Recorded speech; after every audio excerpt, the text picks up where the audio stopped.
I spent 6 months planning that dinner.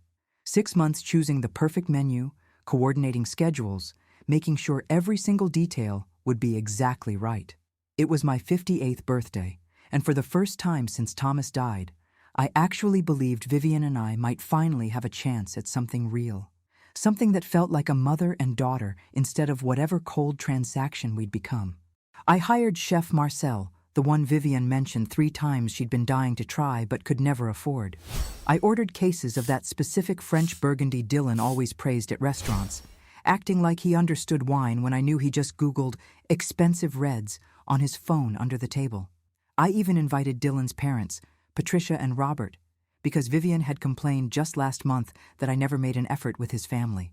You act like they don't exist, Mom. Like our marriage doesn't matter to you? So there they were. 12 people arranged around my dining table in the Beacon Hill house, the one Thomas and I bought in 1998, when we finally had enough to afford something in our dream neighborhood. The chandelier Thomas picked out himself cast warm light over everyone's faces. Patricia was telling some story about their timeshare in Florida. Robert was nodding along, that permanent smile he wore like a mask. Dylan's sister Emma and her husband were there, along with 2 couples from Vivian's yoga studio, people I'd never met but invited because she'd mentioned them once. I stood at the head of the table with my wine glass raised, feeling something I hadn't felt in years. Hope, maybe. Or just the desperate delusion of a lonely woman who'd convinced herself that money and effort could fix what was broken between us. I just want to say how grateful I am that you're all here tonight, I started, looking around at faces that ranged from polite attention to barely concealed boredom. This past year has been difficult, and having family around makes everything. Sabe de uma coisa, mãe? Vivian's voice cut through mine like a knife through silk. The Portuguese phrase she only used when she was furious. Something she'd picked up from Thomas's Brazilian grandmother and weaponized specifically for me. Não aguento mais olhar na sua cara. The table went silent.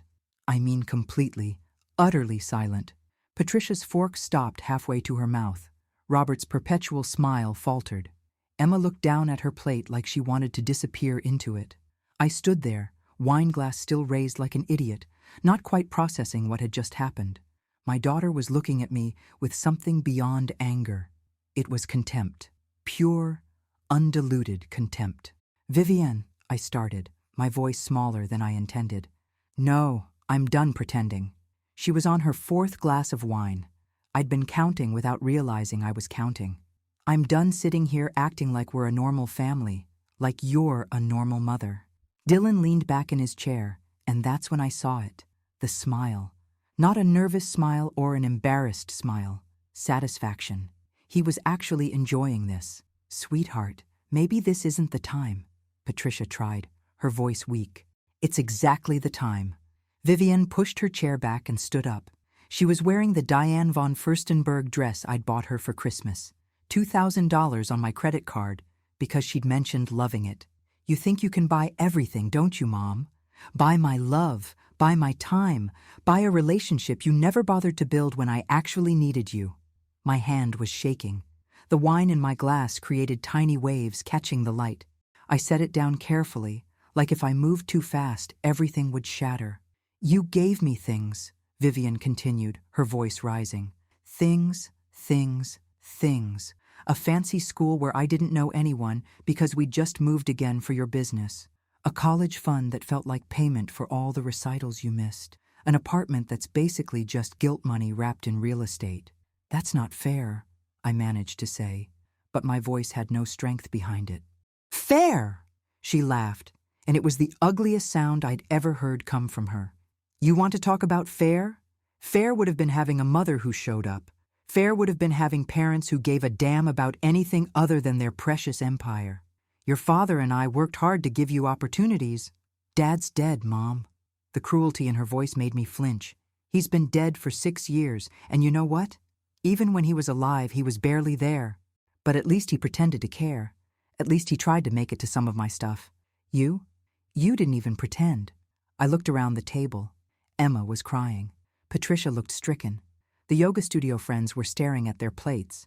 Robert had his hand on Dylan's shoulder, and Dylan was still smiling that horrible smile. I think everyone should leave, I said quietly. Oh no. Vivian's laugh was bitter. No, no, no. You wanted us all here, right? You wanted your perfect little birthday celebration with your perfect bought and paid for guests. Well, here's your present, Mom. The truth. Vivian, please. I look at you and I see nothing. Her eyes were wet now, but the tears were from rage, not sadness. No warmth, no love, just this empty shell of a woman who thinks writing checks is the same as being a mother. And you know what the worst part is? You don't even see it. You actually think you did right by me. Something inside me cracked. Not broke, just cracked, like ice starting to give way. I did everything I could. You did everything except be my mother. She was shouting now. I needed you after Dad died. I needed my mom, and you just worked more. You buried yourself in your goddamn real estate deals while I was falling apart. I was falling apart too, I whispered, but nobody heard me. And now you sit there in this house that cost more than most people make in a lifetime, wearing your designer clothes, acting like you've earned some kind of relationship with me? Like we're going to have some beautiful reconciliation because you hired an expensive chef? Dylan's hand found Vivian's, and he squeezed it supportively, still smiling. I wanted to scream at him to stop smiling, but I couldn't find my voice. I can't do this anymore, Vivian said, and her voice dropped to something quieter, more final. I can't keep pretending that one day you're going to wake up and actually be the mother I needed. You're not capable of it. You never were. She grabbed her purse from the back of her chair. Dylan stood up with her, his hand on the small of her back. Protective, possessive, that smile finally fading into an expression of exaggerated concern. We're leaving, Dylan announced, like anyone had asked him. This is clearly toxic for Vivian. They walked out. I heard the front door open and close. Not slam. That would have been dramatic. Cathartic almost. Just a normal close, like they were leaving any ordinary dinner party. The remaining 10 people sat in frozen silence. I stood there at the head of my table, surrounded by the ruins of my carefully planned evening, and felt something shift inside me. Not sadness, not anger yet, something colder. Patricia was the first to move, standing up hesitantly. Margot, I'm so sorry. I don't know what got into her. The wine, maybe. Please leave, I said, my voice steady now. All of you. Please just leave. They did. Quickly, quietly, with murmured apologies and sympathetic looks that made me want to scream. Emma tried to hug me on her way out. I stood rigid in her arms until she let go. When they were all gone, I walked through my house. Past the dining room with its 12 place settings, the food chef Marcel had spent hours preparing going cold on the plates. Past the living room where I'd arranged fresh flowers from that boutique on Newbury Street, $250 for arrangements that nobody noticed. Up to my bedroom, the one I used to share with Thomas, where his side of the bed still felt empty 6 years later. I sat on the edge of the mattress and looked at my reflection in the dresser mirror. 58 years old. Silver hair cut in a style that cost $300 every 6 weeks. A face that people called handsome, distinguished, successful. Not beautiful. I'd never been beautiful. But I'd been enough, or so I'd thought. My phone was on the nightstand. 17 missed calls from Patricia, 3 from Emma. Nothing from Vivian. Of course, nothing from Vivian. I didn't cry. I'd stopped crying years ago, sometime between Thomas's funeral and the first time Vivian had looked at me with that particular brand of disappointment that meant I'd failed her again in some way I couldn't identify. Instead, I opened my laptop and pulled up my bank statements. $8.5 million in various accounts, investments, and properties. The trust Thomas and I had set up 23 years ago, meant to pass directly to Vivian when I died. She'd been 9 years old when we created it, tiny and perfect, and I'd signed those papers believing I was securing her future. Now I stared at those numbers and thought about Dylan's smile, about Vivian's contempt, about the way she'd said she couldn't stand to look at my face, like I was something rotten and shameful. I thought about what my mother used to say, back when I was young, and she was struggling to raise 3 kids on a secretary's salary after my father left.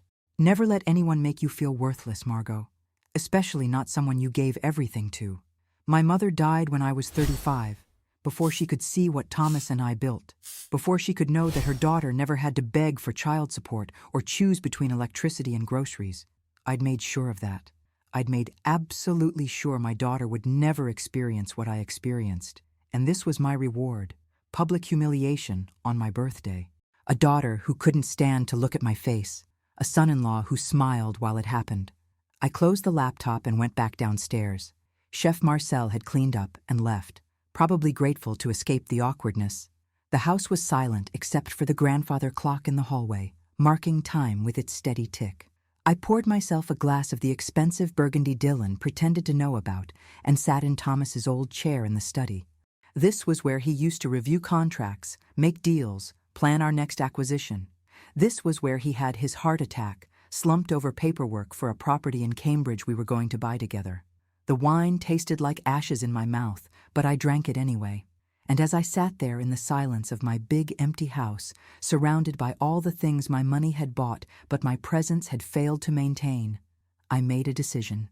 If I was going to be nothing but a wallet to my daughter, then maybe it was time to close that wallet, see what she was really made of, see what Dylan's smile looked like when there was nothing left to smile about. I picked up my phone and scrolled through my contacts until I found Richard Sterling, my attorney for the past 18 years. It was 11:30 on a Saturday night, but Richard owed me favors from when I'd helped him buy his first investment property back in 2008. The text I sent was simple: "Need to see you Monday morning. First thing, regarding the Sinclair Family Trust. It's urgent." His response came 3 minutes later. 9 a.m. My office. Everything okay? I looked around at my beautiful, empty house, at the remains of my birthday celebration, at the life I'd built that apparently meant nothing to the only person I'd built it for. "Everything's fine," I typed back. "Just making some long overdue changes." I finished my wine and went to bed, where I didn't cry because I'd forgotten how, and I didn't sleep because my mind was already calculating, planning, doing what I'd always done best, taking control of a situation that had spiraled out of my grasp. Tomorrow was Sunday.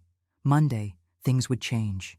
And eventually, probably soon, Vivienne would discover exactly what it felt like when the wallet she despised so much decided to close itself. I wondered if Dylan would still be smiling then. I met Thomas Sinclair in 1991 at a real estate conference in Chicago. I was 25 years old, working as an assistant property manager for a company that treated me like I was invisible. He was 26, working for his father's small commercial real estate firm, and he had this energy about him that made you believe things were possible. We got married 6 months later. People said it was too fast, that we barely knew each other. But we knew the important things. We both came from families that struggled. We both watched our parents work themselves to exhaustion for nothing. We both promised ourselves that our children would never know what it felt like to hear, "We can't afford it," as a constant refrain of childhood. Thomas's father died in 1992, leaving him a failing business with $60,000 in debt. We could have walked away. Instead, we worked.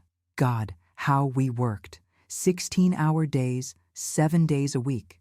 I handled property management and tenant relations while Thomas focused on acquisitions and financing. We lived in a 600-square-foot apartment in Somerville and ate ramen 4 nights a week so we could pour every dollar back into the business. Vivienne was born in 1993, 9 months after we started turning a profit. I took 3 weeks off, then went back to work with a breast pump in my office and a nanny named Rosa, who cost more per hour than I used to make in a day. People judged me for that. Other mothers at the pediatrician's office, women at the grocery store who'd see Rosa carrying Vivienne and assume I was too good to care for my own child. They didn't understand. I wasn't choosing work over my daughter. I was choosing security for her. I was making sure she'd never have to scrape by like I did, never have to watch her mother cry over bills at the kitchen table like I watched mine. Thomas understood. He was there even less than I was, constantly traveling to look at properties, meet with investors, close deals. But when he was home, he tried. He really tried. He'd get up with Vivienne for the 2 a.m. feedings I missed because I was reviewing contracts. He'd take her to the park on Sunday mornings when I was catching up on paperwork. He wasn't perfect, but he was present in the moments he could be. I told myself that was enough. that Vivian would understand when she was older, that she'd appreciate what we were building for her. By the time she was 5, we'd paid off all the debt and owned 4 commercial properties outright. By the time she was 10, we had 14 properties and a portfolio worth $12 million. I hired a second nanny, then a third. I enrolled Vivian in Dalton Academy, the best private school in Boston, where she'd have opportunities I never dreamed of. She hated it there.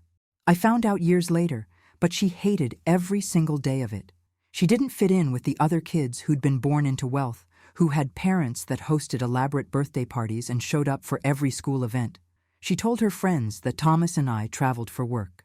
She never mentioned that travel for work meant we were in our office 15 minutes away, too busy to come to her violin recital or her school play. I missed her 10th birthday because of a property closing in New York. Thomas missed her 13th because he was in San Francisco negotiating a deal that would net us $3 million. We sent gifts, expensive gifts, the kind of gifts that made other kids jealous. Vivian never said she was jealous of their present parents instead of our presents. The guilt started around her 14th birthday. That's when she stopped asking us to come to things.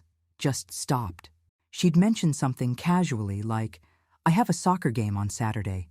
And when we didn't show up, she wouldn't say anything. No disappointment, no anger. Just this blank acceptance that hurt worse than accusations would have. Thomas felt it too. I'd catch him staring at photos of Vivian, this faraway look on his face like he was mourning something he couldn't name. We'd talk about doing better, being more present. Then another opportunity would come up, another property, another deal, and we'd promise ourselves we'd make it up to her later. Later. Always later. When things settled down. When we hit our next financial milestone.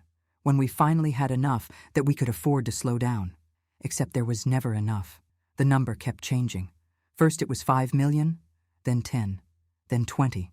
The goalposts moved every time we got close, and meanwhile Vivian was growing up with parents who were physically there but emotionally absent. High school was particularly bad. She started dating boys I never met. She'd come home with her friends, and I'd hear them laughing in her room. But when I tried to join in, the laughter would stop, like I was an intruder in my own daughter's life. Thomas tried to bridge that gap. He really did. He'd take her out for father-daughter dinners, just the two of them. He'd ask about her friends, her classes, her life.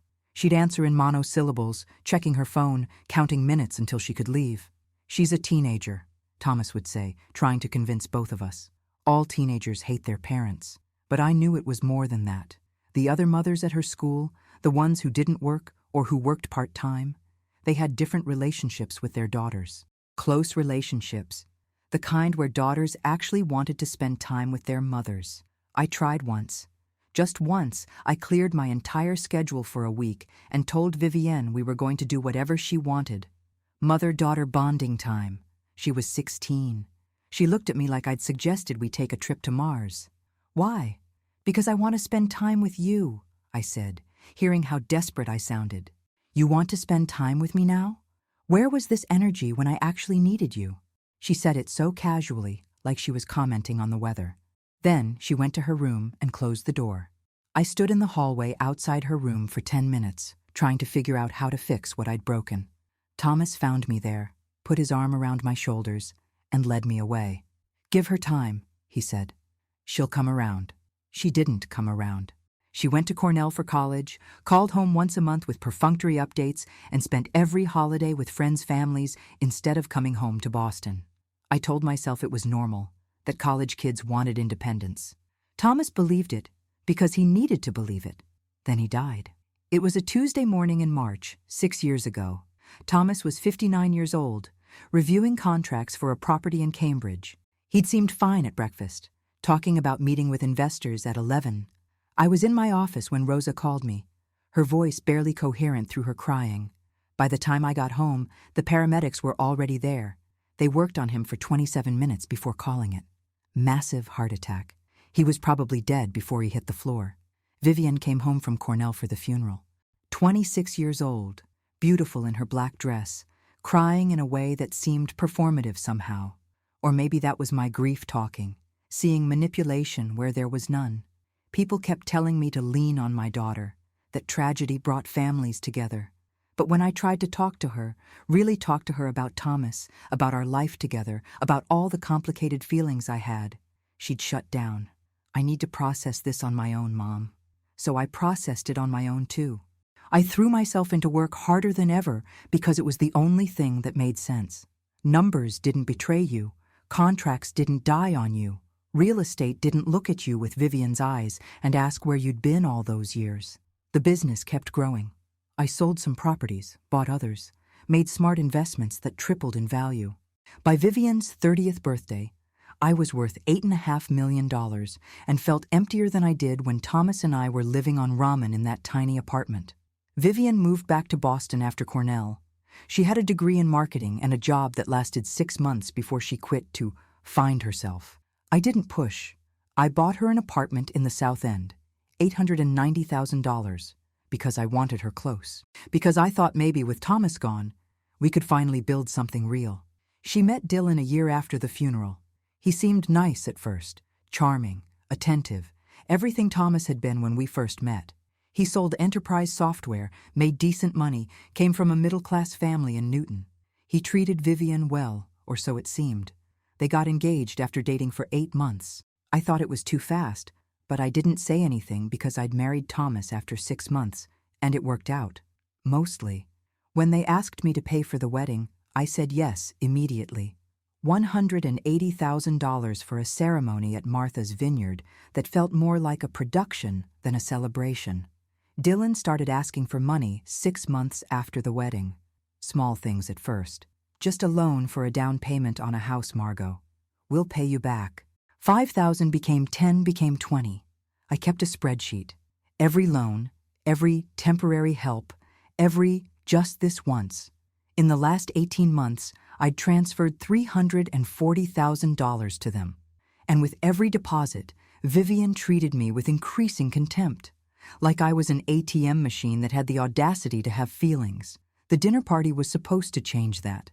I genuinely believed if I made enough effort, spent enough money, created the perfect environment, maybe Vivian would see that I was trying, that I loved her, even if I'd never learned how to show it properly. Instead, she told me she couldn't stand to look at my face, and Dylan smiled while she did it.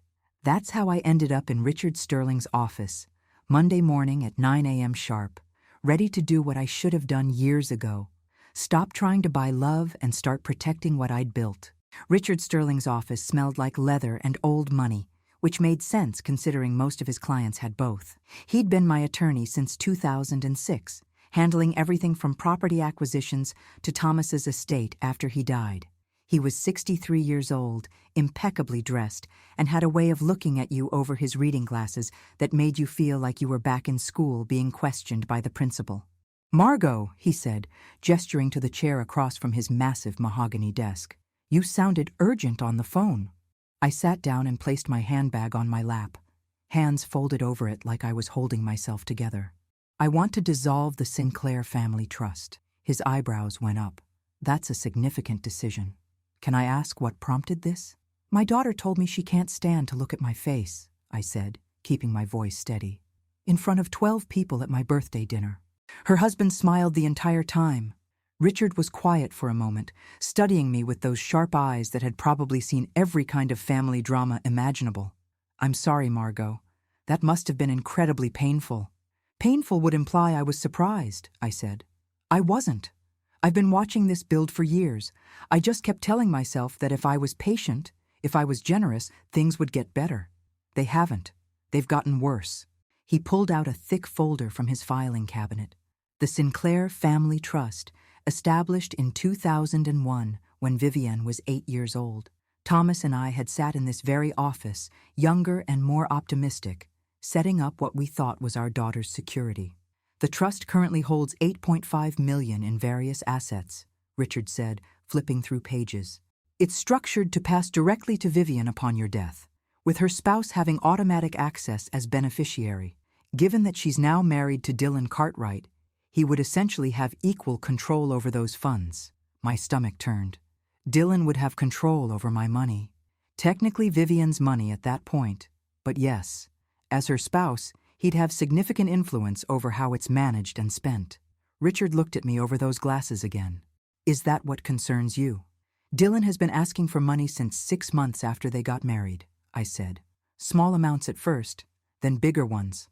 I kept a record, $340,000 in the last 18 months. Richard's expression didn't change, but I saw something flicker in his eyes. And Vivian? She asks too. Or demands, really. Like it's owed to her. Like I'm withholding something that already belongs to her. I opened my handbag and pulled out a folder I'd prepared. I hired a private investigator last week.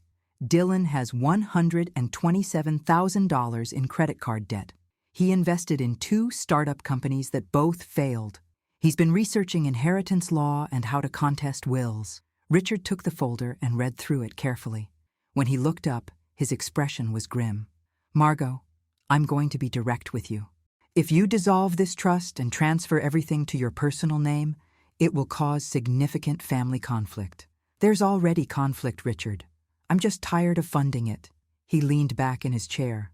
Legally, you have every right to do this. You and Thomas established the trust, but you're the surviving trustee with full authority to dissolve it.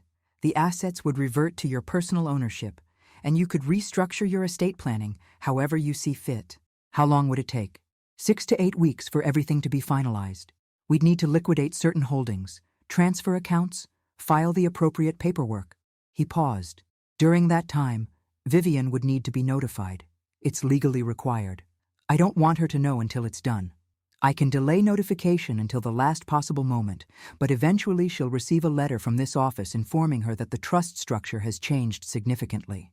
It won't include specific details about where the assets went, just that she's no longer the primary beneficiary. I imagined Vivian opening that letter. The shock, the rage, the panic. Part of me felt guilty. A larger part felt satisfied. Do it. Richard studied me for a long moment. What do you want to do with the assets once they're in your name? That was the question I'd been asking myself since Saturday night. I want to create a new will, 70% to charity. Organizations that help children from broken homes, kids whose parents weren't there for them, 20% to a scholarship fund for women entrepreneurs, and 10% to Vivian. 10% of $8.5 million is still $850,000, Richard pointed out. I'm aware. It's enough that she won't be destitute, not enough that she and Dylan can coast on it for the rest of their lives. I met his eyes. And I want a clause that, if she contests the will, she loses even that. A no contest clause. Standard in situations like this. He made notes on a legal pad. What about specific bequests? Property, jewelry, personal items? I thought about the apartment I'd bought for Vivian. $890,000, still in my name because I'd never transferred the deed. The South End apartment goes back on the market. I want it sold. That's her residence, Margot. It's my property. She's lived there rent-free for 4 years. I think that's generous enough. My voice was harder than I intended. She can get her own apartment, with her own money, from her own job. Richard wrote this down without comment. Anything else? I want documentation of every dollar I've given them, every transfer, every loan that was never repaid. If Dylan tries to claim I promised them anything, I want proof that these were gifts, not contractual obligations. I have all of that in your financial records. We can compile it into a comprehensive document. He looked at me seriously. Margot, I have to ask, are you doing this out of anger, or is this genuinely what you want? I thought about Saturday night, about Vivian's face when she said she couldn't stand to look at me, about Dylan's smile, about the 26 years I'd spent trying to buy my daughter's love with money while failing to give her what she actually needed. I'm doing this because I finally understand that no amount of money will fix what's broken between us, I said quietly. And I'm tired of being punished for being successful. I'm tired of being treated like an ATM machine that occasionally has the audacity to have feelings. Fair enough. Richard closed the folder. I'll start the paperwork today. Expect this to take 6 weeks, possibly 8. I'll keep you updated on every step. I stood up, feeling lighter than I had in days. Thank you, Richard.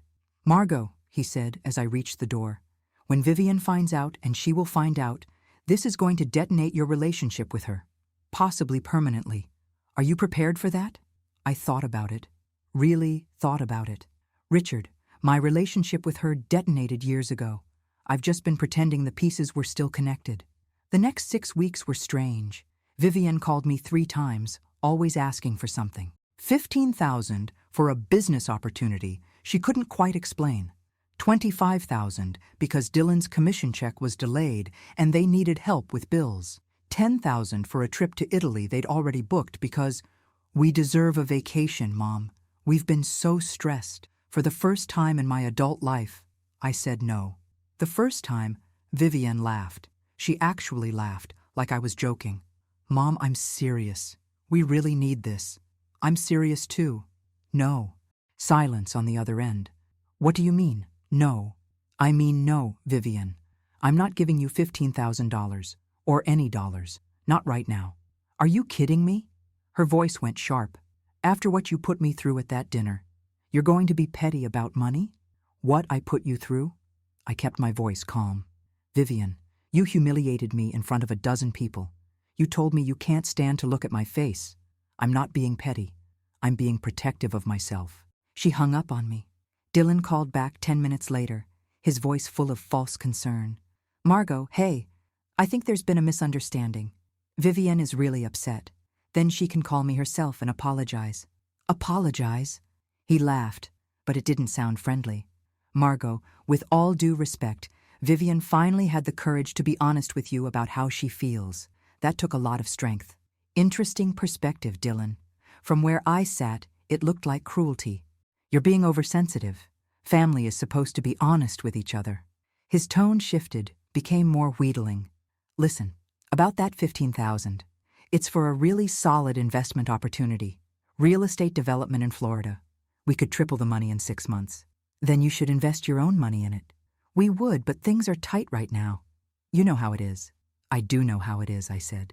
I know you have $127,000 in credit card debt. I know about the failed startups. I know you've been researching inheritance law, so no, Dylan. I'm not giving you money for your solid investment opportunity. The silence was deafening. How do you know about that? I'm not stupid, Dylan. I've been successful in business for 30 years. Did you really think I wouldn't do my due diligence? He hung up without another word. I sat there staring at my phone, hands shaking slightly. Not from fear or regret, but from adrenaline. I'd never confronted them directly before, never called them out. It felt terrifying and exhilarating at the same time. Richard called me in week 4. Everything is progressing smoothly. We've liquidated the necessary holdings, transferred accounts. I'll need you to come in next week to sign the final documents. And Vivian? She'll receive notification 2 days after you sign. Legal requirement. I've delayed it as long as possible. I spent those final days in a strange state of anticipation. Vivian and Dylan stopped calling after the confrontation about the 15,000. I saw on Instagram that they went to Italy anyway. Vivian posted photos of herself in Florence, in Rome, at the Amalfi Coast. Designer sunglasses, expensive restaurants, luxury hotels, all charged to credit cards they couldn't afford, I assumed. Or maybe they'd asked Dylan's parents for money. Patricia and Robert, who'd sat at my table and watched their son smile while his wife destroyed me. I signed the final documents on a Thursday afternoon in Richard's office. My signature felt heavier than usual, weighted with finality. The notification letter will go out Saturday morning, Richard said. Certified mail. She'll probably receive it Monday or Tuesday. What exactly does it say? That the Sinclair Family Trust has been dissolved and restructured, and that she's no longer designated as primary beneficiary of a substantial trust. It's deliberately vague about specifics. If she wants details, she'll need to contact me directly, and I'm under no legal obligation to provide them since she's not a party to your current estate planning. I nodded, feeling my heart rate pick up. So she'll know something changed, but not exactly what. Correct. She'll know she's lost access to something significant. The uncertainty will probably be worse than knowing exact numbers. I thought about that. About Vivian receiving that letter, probably on a Tuesday morning when she was expecting another ordinary day. About the moment of confusion, then dawning realization, then panic. Good, I said. I went home and spent the weekend in a state of tense waiting. I didn't sleep much. Saturday night, I lay in bed staring at the ceiling, imagining the letter being delivered to Vivian's apartment. Sunday, I went through Thomas's things, something I hadn't done since he died. His clothes were still in the closet, his reading glasses on the nightstand, a book he'd been reading, bookmark still in place on page 147. I found something I'd forgotten about, a letter tucked in his nightstand drawer addressed to me. The handwriting was shaky, not his usual confident scrawl. I opened it with trembling hands. Margot, it read, if you're reading this, something happened to me. I need you to know that my biggest regret isn't the deals I didn't close or the money I didn't make. It's the time I didn't spend with Vivienne, with you. I thought I was building security for our family, but I think I was just building walls. Please don't make the same mistake I did. Please try to reach her. Really reach her. She needs her mother. She always has. Love, Thomas. I read it 3 times. Then I put it back in the drawer and closed it. Thomas's deathbed wisdom, delivered too late to matter. He'd seen the problem clearly. He just hadn't lived long enough to fix it. Neither had I, apparently. I'd just made it worse. Monday morning, my phone stayed silent. Tuesday morning? Nothing. I wondered if the letter had been delayed, lost, misdelivered. Then, at 2:37 p.m. on Tuesday, my phone exploded. 13 calls in a row. Vivienne. I let them all go to voicemail. Then the texts started coming. What did you do? Call me right now. I just got a letter from your lawyer. Mom, what the fuck did you do?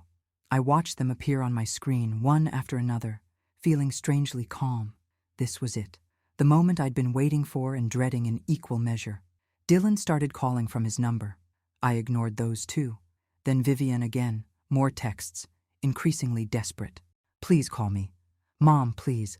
I need to know what's happening. Did you really take away my inheritance? How could you do this to me?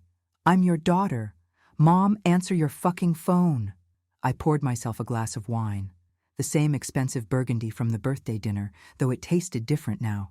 Less like ashes, more like victory, though that wasn't quite the right word either. My phone rang again. This time I answered. Mom? Vivienne's voice was raw from crying. Mom, what did you do? I dissolved the family trust, I said calmly. I transferred all assets to my personal name. I created a new will. That's what I did. You can't do that. That money is mine. Dad wanted me to have it.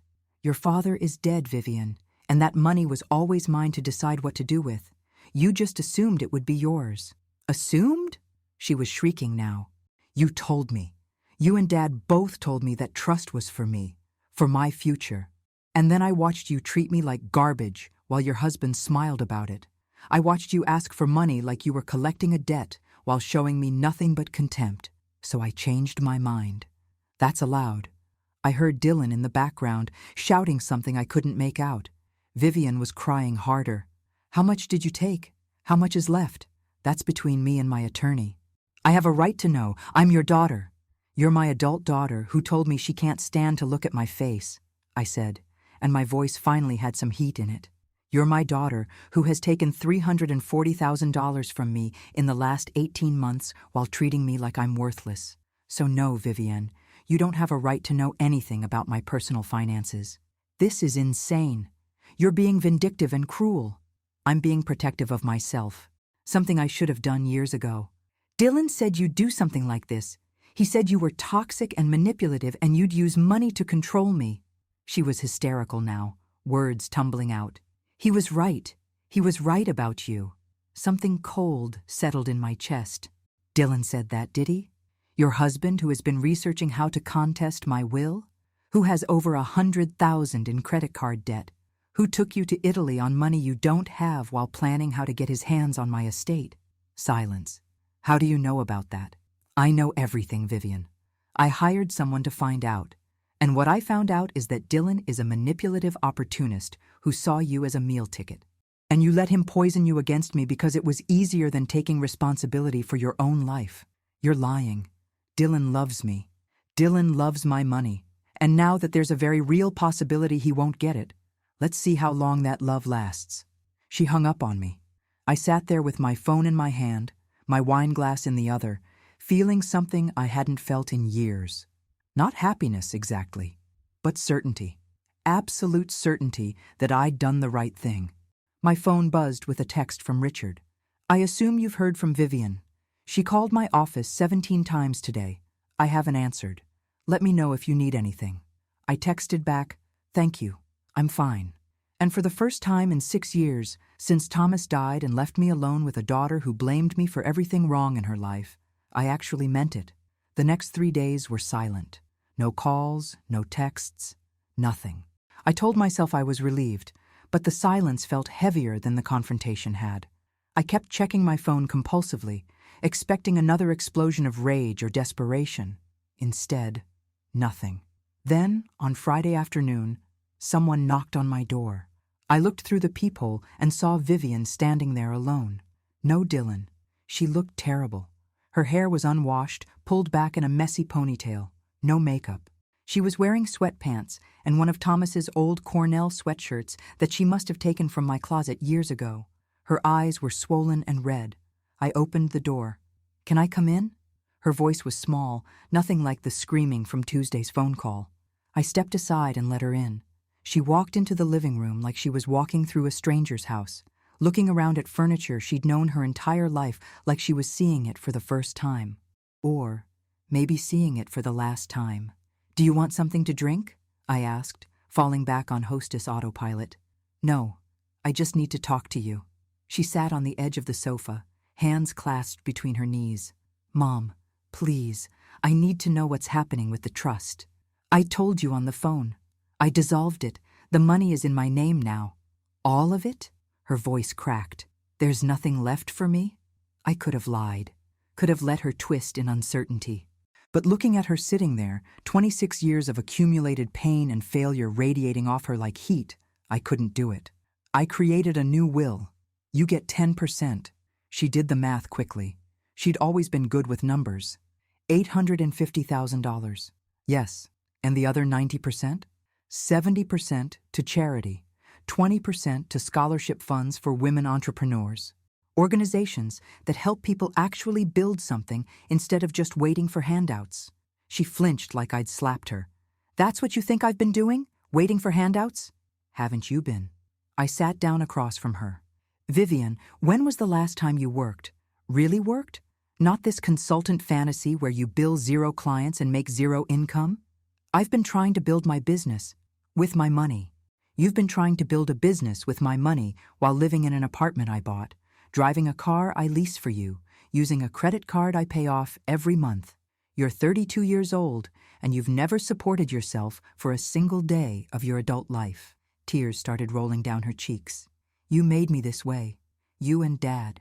You threw money at everything so you didn't have to actually be parents, and now you're mad that I don't know how to function without it? You're right, I said, and watched her eyes widen in surprise. You're absolutely right. Your father and I failed you. We prioritized building wealth over building a relationship. We thought money would make up for our absence. We were wrong. Then why are you punishing me for it? I'm not punishing you. I'm stopping. I'm stopping the cycle where I give you money hoping it will make you love me, and you take it while resenting me for not being the mother you needed.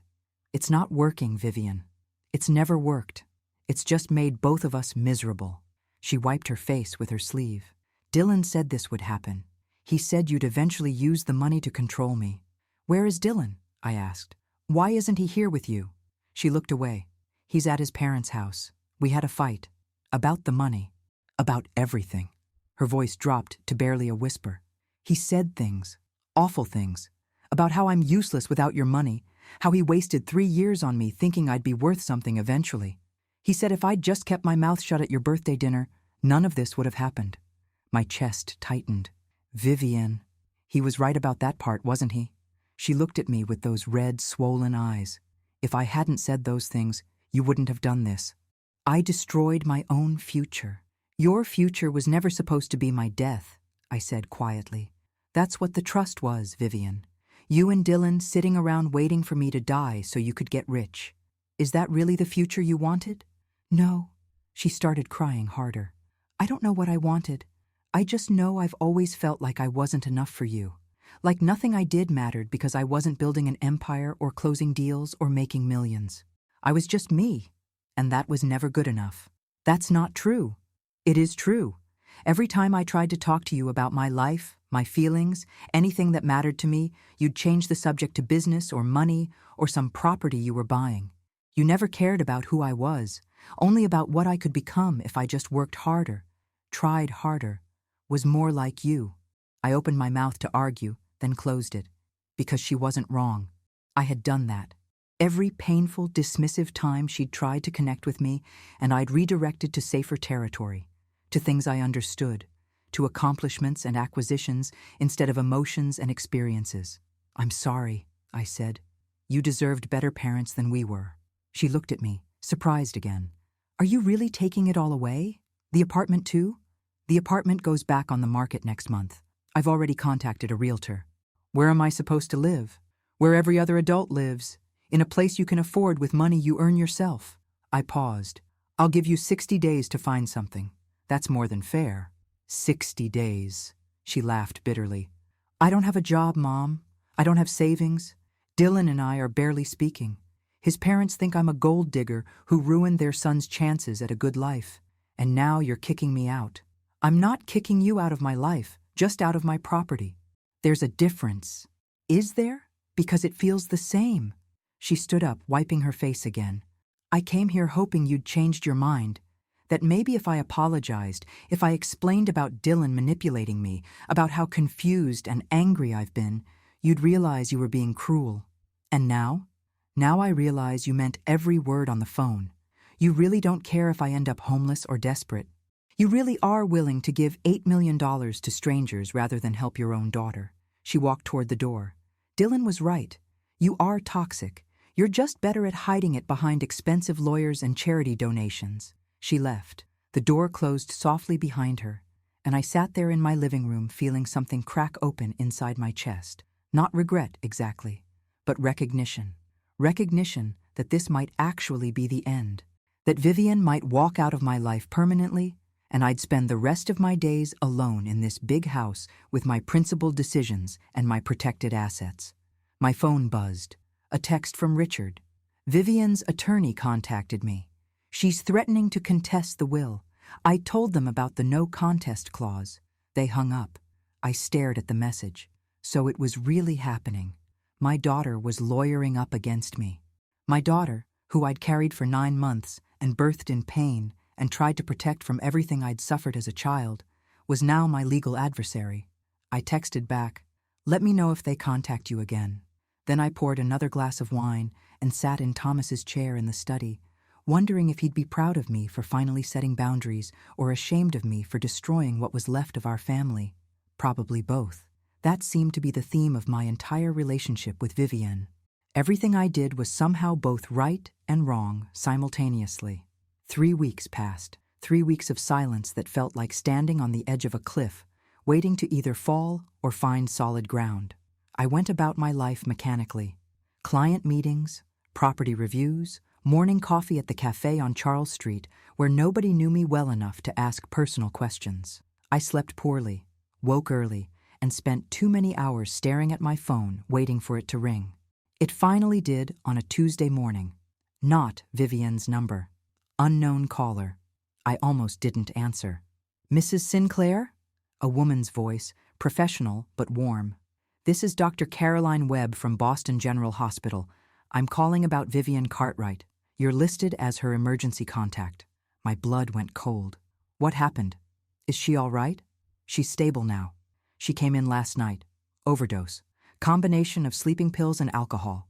A neighbor heard her crying and called 911. She's going to be fine physically, but we have her on a psychiatric hold for evaluation." The room tilted. I gripped the edge of the kitchen counter. "She tried to kill herself?" "I can't discuss specifics over the phone, but you should come in. She's been asking for you." I drove to the hospital going 20 miles over the speed limit, my hands shaking on the wheel. Overdose, psychiatric hold. The words kept echoing in my head.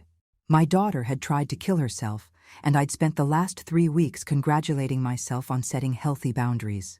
Dr. Webb met me in the psychiatric ward, a woman in her 40s with kind eyes and a calm demeanor that probably came from years of dealing with families in crisis. "She's in room 312. Before you go in, I need to prepare you. She's very fragile right now, Emotionally volatile. She's been crying on and off since she woke up this morning. Was it really a suicide attempt? I had to know. She says no. Says she just wanted to sleep, took too many pills by accident, had some wine to calm down. But Mrs. Sinclair, accidental or not, she's in crisis. She needs support, not judgment. I nodded, not trusting my voice. Dr. Webb led me down a hallway that smelled like disinfectant and despair. Room 312 had a small window with safety glass and a door that locked from the outside. Vivian was sitting on the bed in a hospital gown, staring at nothing. She looked up when I walked in. Her face was pale, her eyes hollow. You came. Of course I came. I sat in the chair beside her bed, not knowing if I should touch her or keep my distance. Vivian? What happened? I took some pills, that's all. I just wanted to sleep and stop thinking for a while. Her voice was flat, emotionless. The neighbor overreacted.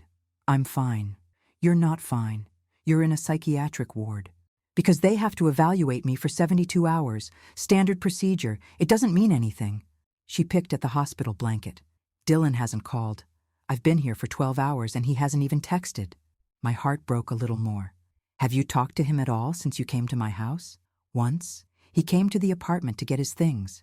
Said he needed space to think about our marriage. That was 2 weeks ago. I've called him every day. He won't answer. Tears started rolling down her cheeks. He changed his relationship status on Facebook to, "It's complicated." His friends are commenting, asking what happened. Everyone knows. Everyone knows he's leaving me. I reached out and took her hand. She didn't pull away. I'm sorry. Are you? Because this is what you wanted, isn't it? You wanted me to see what Dylan really was. You wanted me to understand that he only loved me for your money. Well, congratulations, Mom. You were right. He told me I was worthless without you. He actually used that word. Worthless. You're not worthless, Vivian. Then why does everyone leave? Dad died. Dylan's leaving. You took away everything that made me feel secure. What am I supposed to think except that I'm the problem? That there's something fundamentally broken about me that makes me unlovable? I squeezed her hand tighter. Your father didn't leave you. He died. That's different. And Dylan leaving proves he never loved you at all. Not that you're unlovable. He loved my bank account. There's a difference. But you're leaving too, aren't you? You're cutting me off, kicking me out. You've made it very clear that I'm on my own. I'm not leaving you. I'm stopping enabling you. Those are two very different things. She pulled her hand away. You sound like the therapist they made me talk to. She said the same thing, that your boundaries are healthy, that I need to learn independence. But how am I supposed to do that? I don't know how to be independent. I've never had to be. Then maybe it's time you learned. Easy for you to say. You've always been strong, self-sufficient. You built an empire from nothing. I can't even hold down a basic job without falling apart. She looked at me with such despair. I'm 32 years old and I have no skills, no real work experience, no savings, and a husband who's about to divorce me. The apartment search has been a nightmare. Do you know what I can afford on zero income? Nothing. Absolutely nothing. I've applied for 12 jobs in the last 2 weeks. 8 haven't responded. 4 rejected me. I'm qualified for exactly nothing. The weight of what I'd done settled on my shoulders. I'd been so focused on protecting myself, on teaching her independence, that I hadn't fully considered what that would look like from her perspective. A complete dismantling of everything she'd known, all at once, with no safety net. What did the pills feel like? I asked quietly. When you took them, what were you thinking? She was quiet for a long time. I was thinking about how Dad's death was the worst day of my life. How I needed you so badly after he died and you just disappeared into work. How I used to cry myself to sleep in my dorm room, feeling completely alone in the world. And then I thought about Dylan leaving, about losing the apartment, about having to face the fact that I'm 32 and my life is basically over before it started. And I just wanted it all to stop, just for a few hours. I wanted to not feel anything. Did you want to die? I don't know. Maybe. Or maybe I just wanted to see if anyone would care if I did. She looked at me. Would you have cared, Mom? If I'd actually died, would you have felt anything other than relief that the problem was solved? The question hit me like a physical blow. How can you even ask me that? Because I don't know. I don't know if you love me or resent me or just tolerate me out of obligation. You've never said it. Not once in my entire adult life have you told me you love me. You've given me money, sure. Lots of money. But love? I have no idea if that exists. I felt tears burning in my eyes. Of course I love you. You're my daughter. That's biology, not love. Love is showing up. Love is being present. Love is choosing someone over and over again, not just writing checks and hoping that's enough. She was crying openly now. I needed you after Dad died. I needed my mom, and you chose work instead. Again, like you always did. I didn't know how to grieve and be strong for you at the same time, I said, my voice breaking. I was drowning, Vivian. Your father was my partner in everything, my best friend, the only person who really understood me. When he died, I lost half of myself, and I didn't know how to function except by doing what I'd always done: work, build, accomplish.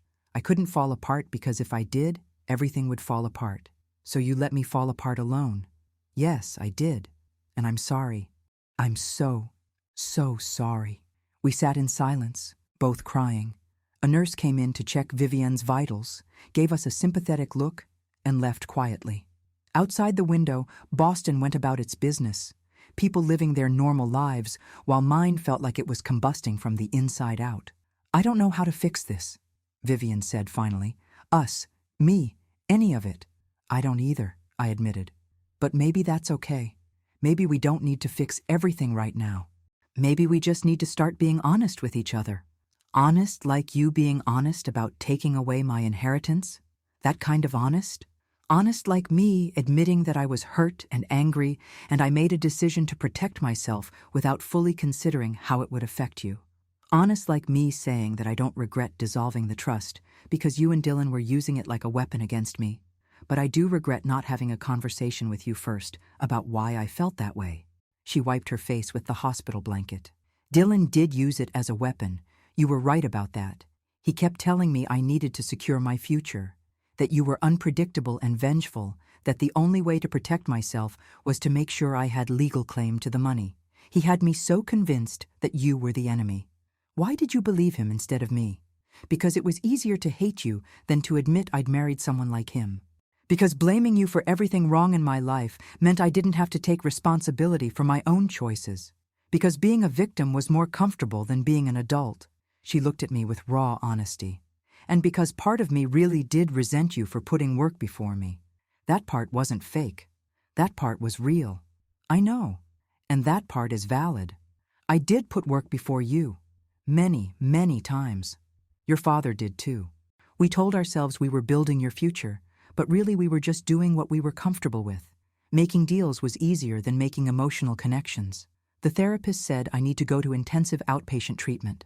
3 hours a day, 5 days a week, for at least a month. Work on my depression, my codependency issues, my lack of identity outside of being your daughter or Dylan's wife. She laughed bitterly. I can't afford that either. My insurance through Dylan's work is about to end when he files for divorce. Everything is ending. I made a decision. Maybe not the smartest one, maybe not the one Richard would advise, but the one that felt right in that moment. I'll pay for treatment, and I'll extend your time in the apartment to 6 months instead of 2, but on conditions. Of course, there are conditions. You actually attend treatment, every session. You find a job, any job, even if it's not your dream career. You start building a life that doesn't depend on my money or any man's money, and you talk to me. Really talk to me. No more performative conversations where we pretend everything is fine. Real, honest communication, even when it's uncomfortable. And if I can't do all that, then the original plan stands. 60 days, you're out. The money stays where I put it, and we probably never speak again because we'll have proven that we can't build anything real between us. She studied me for a long time. Why are you giving me another chance? I humiliated you. I said horrible things. I took your money while resenting you for giving it. Why not just let me crash and burn? Because despite everything, despite all the ways we've failed each other, you're still my daughter. And I'd rather try and fail than never try at all. I paused. Also because I just spent 3 weeks congratulating myself on setting boundaries, and then I got a call that you almost died. That puts things in perspective. I didn't try to kill myself, she insisted. I just took too many pills. Then don't do that again. Because if you did die, Vivian, it would destroy me. Not relieve me. Destroy me. And I'd spend the rest of my life knowing that our last real conversation was me telling you to figure it out on your own while you were drowning. More tears from both of us. The nurse came back, this time with Dr. Webb. Visiting hours in this ward are limited, Doctor, Webb said gently. But Mrs. Sinclair, I'd like to speak with you about Vivian's treatment plan before you leave. I stood up, then impulsively bent down and hugged Vivian. She stiffened at first, then wrapped her arms around me and held on tight. We stayed like that for a long moment, two broken women trying to figure out if broken things could ever be repaired or if you just had to build something new from the pieces. I'll come back tomorrow, I told her, and the day after that, and every day until they release you. Promise? I promise. I met with Dr. Webb in her office. She explained the treatment plan, the outpatient program, the medication they were recommending. I listened and agreed to everything, signed forms, provided insurance information. When she mentioned the cost, I didn't flinch. Some things were worth more than protecting my assets. As I drove home, I called Richard. I need to modify something in the estate plan. What kind of modification? He sounded wary. I want to create a separate trust for Vivian's mental health treatment. $50,000, specifically for therapy, medication, and recovery programs. It can't be used for anything else, and it can't be accessed by any spouse or partner. Just her for her health. That's actually very wise, Richard said. I can have documents ready by end of week. Thank you, Richard. Margot, I'm glad she's okay. And I'm glad you're finding a middle ground. That takes courage. I wasn't sure if it was courage or just exhaustion or fear or love or all of those things tangled together. But I knew one thing. Watching my daughter in that hospital bed, seeing how close I'd come to losing her permanently, had shifted something fundamental inside me. Money couldn't fix us, but maybe presence could. Maybe honesty could. Maybe two people who'd spent decades communicating through transactions could learn to communicate through truth instead. Or maybe we'd fail spectacularly and end up right back where we started. But at least this time, I'd know I actually tried. 6 months later, I stood in the doorway of a small one-bedroom apartment in Jamaica Plain, watching Vivian arrange furniture she'd bought herself. Not expensive furniture. IKEA stuff mostly. A couch from Facebook Marketplace. A coffee table she'd refinished in the building's basement. It was nothing like the South End apartment I'd bought her, but there was something different about how she moved through the space. Ownership, pride, things I'd never seen when she lived surrounded by my money. The bookshelf goes against that wall, right? She asked, looking at me for confirmation. It's your apartment. You decide. She smiled. A real smile, not the performative ones I'd gotten used to over the years. Yeah. That wall? Definitely. The outpatient program had been brutal. 3 hours a day, 5 days a week, for 8 weeks. Individual therapy twice a week on top of that. She'd called me crying more than once, saying it was too hard, she couldn't do it. The therapists were making her face things she'd buried for decades. I'd driven to the hospital each time, sat with her, and refused to let her quit. Dylan filed for divorce in week 3 of her treatment. He'd tried to claim entitlement to half her assets, which would have been hilarious if it wasn't so pathetic. Her attorney, paid for by me, one of the conditions, had laughed him out of the room. The prenup I'd insisted on held firm. He got nothing. Last I heard, he was selling insurance and living with his parents in Newton, his smile finally gone. Vivian got a job in week 5, administrative assistant at a nonprofit that helped homeless youth. $22 an hour, benefits after 90 days. Nothing glamorous, but she showed up every day. She'd been promoted to program coordinator after 4 months. $31 an hour now, leading initiatives, actually making a difference. The apartment cost $1,200 a month. She could barely afford it on her salary, had to budget carefully, stopped eating at expensive restaurants and shopping at Nordstrom. She complained about it sometimes, but there was something in her voice that wasn't resentment. It was accomplishment. She was doing it herself. Coffee? She asked, heading to the kitchen. Fair warning, it's the cheap stuff from Target, not the fancy beans you buy. Cheap coffee is fine. I sat on her Facebook Marketplace couch. It was surprisingly comfortable. She brought out 2 mugs, sat beside me. So I need to tell you something. My stomach tightened. Okay, I've been talking to a lawyer. Not about the trust or the will or anything like that. About changing my last name back to Sinclair. She looked at me nervously. Getting rid of Cartwright. I know you put a lot of thought into the estate planning and the no contest clause and everything, so I wanted to check if that affects anything legally. It doesn't affect anything. You can change your name to whatever you want. I paused. Why Sinclair instead of keeping Cartwright? Because Cartwright was Dylan's name, and I don't want to carry anything of his anymore. And because Sinclair was Dad's name, and yours, and I realized I've been running from that my whole adult life, trying to create some separate identity that wasn't connected to you and Dad and the business and all the complicated feelings I had about my childhood. But that's who I am. I'm a Sinclair, for better or worse. Something warm expanded in my chest. Your father would be happy about that. Would he? I always thought he was disappointed in me, too. That I wasn't ambitious enough, wasn't business savvy enough. That I was just the daughter who didn't inherit the empire-building gene. He loved you, Vivienne. He was just terrible at showing it, same as me. But in that letter I found, the one he wrote before he died, he said his biggest regret was not spending more time with you. Not the deals he didn't close. You. She was quiet for a moment, processing. Can I read it sometime? The letter? Of course. We drank our cheap coffee in comfortable silence. This was new too. The ability to just be together without performing, or fighting, or avoiding.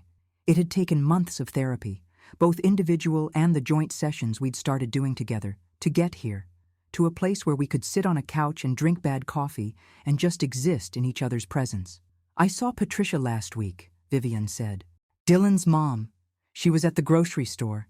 She pretended not to see me at first, but I walked right up to her. How did that go? Awkward. She said she was sorry about how things turned out, that she'd always liked me. Then she said something weird. She said Dylan had been talking about your money since our second date, that he'd done research on your net worth, looked up property records, calculated what I'd probably inherit. She said she'd tried to warn her husband, but Robert told her to stay out of it, that it was smart for Dylan to marry someone with resources. My hand tightened on my coffee mug. They knew from the beginning. They encouraged it. Patricia said she felt guilty about it now, seeing how things turned out, but not guilty enough to have said something when it mattered. Vivienne shook her head. I was so stupid. All the signs were there, and I ignored them because I wanted to believe someone actually loved me. You weren't stupid. You were lonely. There's a difference. Maybe. Or maybe I was just desperate to prove I could have something you didn't give me. A husband. A family. Something that was mine and not built on your money. She looked at me. My therapist says I was trying to fill the void you and Dad left with external validation. That I looked for love in all the wrong places because I didn't know what healthy love looked like. Does she think we can ever have healthy love? You and me? She thinks we can have something real if we keep working at it. Not perfect, not like a Hallmark movie, but real, built on honesty instead of transactions. Vivienne set down her mug. Speaking of honesty, I need to tell you something else. About the night at the hospital. Okay, I did want to die. Not really die, but stop existing for a while. The therapist made me admit that. It wasn't just accidental pills. I knew what I was doing. I knew it was dangerous. And part of me didn't care. Her voice cracked. I'm telling you, because she says recovery means being honest even when it's scary, especially when it's scary. I reached over and took her hand. Thank you for telling me. You're not mad? I'm sad. I'm grateful you survived, but I'm not mad. I'm just glad you're getting help. The treatment fund you set up? That's the only reason I could afford the intensive program. Insurance would have covered basic stuff, but not the specialized trauma therapy or the medication management or any of the good stuff. So thank you for that and for visiting every day like you promised. You actually kept your promise. I'll always keep my promises to you from now on. The ones I actually make. I won't promise things I can't deliver just to make you feel better in the moment. She squeezed my hand. I'm not going to pretend I'm not still hurt about the trust, about finding out through a lawyer that you'd basically written me out of your life financially. That sucked. It really, really sucked. I know. But I also understand why you did it. And honestly, it was probably the best thing you could have done. I needed to hit bottom. I needed to realize that I couldn't coast on your money forever, that Dylan was using me, that I needed to build an actual life. If you hadn't done it, I'd probably still be in that South End apartment, still with Dylan, still miserable and pretending everything was fine. So you're okay with the 10%? She laughed. Okay is a strong word. Am I devastated I'm not getting $8 million? Yeah. Do I understand that I didn't earn it and probably would have destroyed my life with it? Also, yeah. $850,000 is still more than most people will ever see. And knowing it's there eventually, after you're gone, after I've lived my own life, that feels different than waiting around for you to die so I can be rich. The will has one other change I should tell you about, I said. The 10% comes with a condition. You have to maintain employment or run a profitable business for at least 3 consecutive years before you can access it. If you can't do that, it goes to charity instead. I braced myself for anger. Instead, she nodded. That's fair. That's actually really fair. You're not mad? 3 years ago, I would have been furious. Now, I get it. You're protecting me from myself, making sure I actually become someone before I get the money. She smiled. It's very you. Controlling, but in a way that's actually helpful this time. We finished our coffee. I helped her hang curtains, drill holes for her bookshelf, arrange her small collection of possessions in ways that made the apartment feel like home. When I left 3 hours later, she hugged me at the door. A real hug, not the performative ones we used to do. Same time next week? She asked. I'm making dinner, nothing fancy, probably pasta and salad, but if you want to come, I'd love to. I drove home through Boston traffic, past the house in Beacon Hill that suddenly felt less empty, and thought about Thomas, about the letter he'd written, begging me to reach Vivian. I'd tried. God knows I'd tried in the worst possible way, burning everything down and hoping something better would grow from the ashes. And maybe it had. Maybe we'd never be a normal mother and daughter. Maybe there would always be scar tissue where the wounds had been. But we were talking, really talking, building something real instead of transactional. The following Tuesday, I showed up at her apartment with a bottle of cheap wine from Target. She'd made pasta carbonara from a recipe she found online. We ate and talked and laughed about nothing important. And when I left, driving home through darkening streets, I felt something I hadn't felt in years. Hope. Real hope. Not the desperate, delusional kind I'd felt planning that birthday dinner, but the quiet kind that comes from small, consistent efforts, from showing up week after week, from being honest even when it hurts, from learning that love isn't measured in dollars but in presence. I still had my boundaries. The will stayed as written. The trust remained dissolved. But within those boundaries, Vivian and I were finding space to be human with each other. Flawed, complicated, still healing, but together. And that was enough. For the first time in my life, it was actually enough.